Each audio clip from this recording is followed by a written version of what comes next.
बीरबल की कहानी, रेत से चीनी अलग करना। एक बार बादशाह अकबर, बीरबल और सभी मंत्रीगण दरबार में बैठे हुए थे। सभा की कार्यवाही चल रही थी।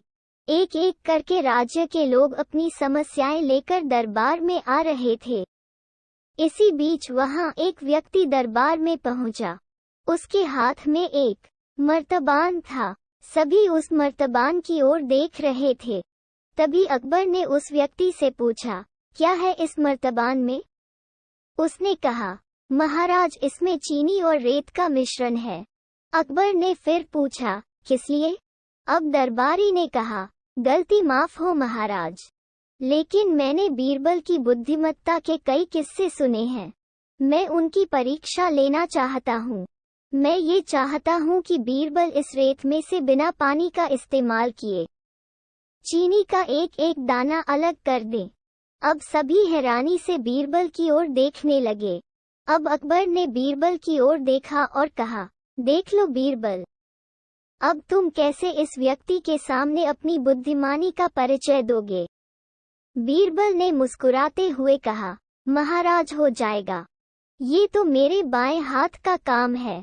अब सभी लोग हैरान थे कि बीरबल ऐसा क्या करेंगे कि रेत से चीनी अलग अलग हो जाएगी। तभी बीरबल उठे और उस मर्तबान को लेकर महल में मौजूद बगीचे की ओर बढ़ चले। उनके पीछे वह व्यक्ति भी था। अब बीरबल बगीचे में एक आम के पेड़ के नीचे पहुंचे।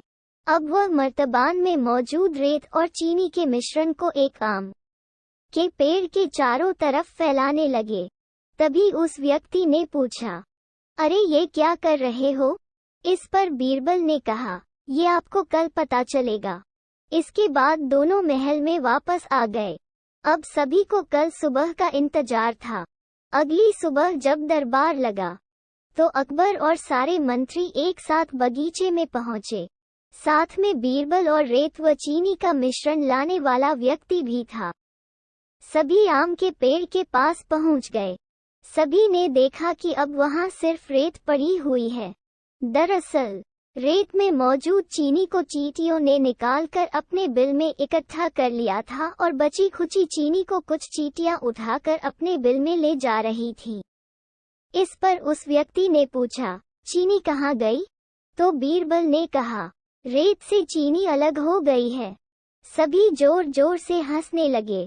बीरबल की यह चतुराई देख अकबर ने उस व्यक्ति से कहा, अगर अब तुम्हें चीनी चाहिए तो तुम्हें चींटियों के बिल में घुसना पड़ेगा। इस पर सभी ने फिर से ठहाका लगाया और बीरबल की तारीफ करने लगे।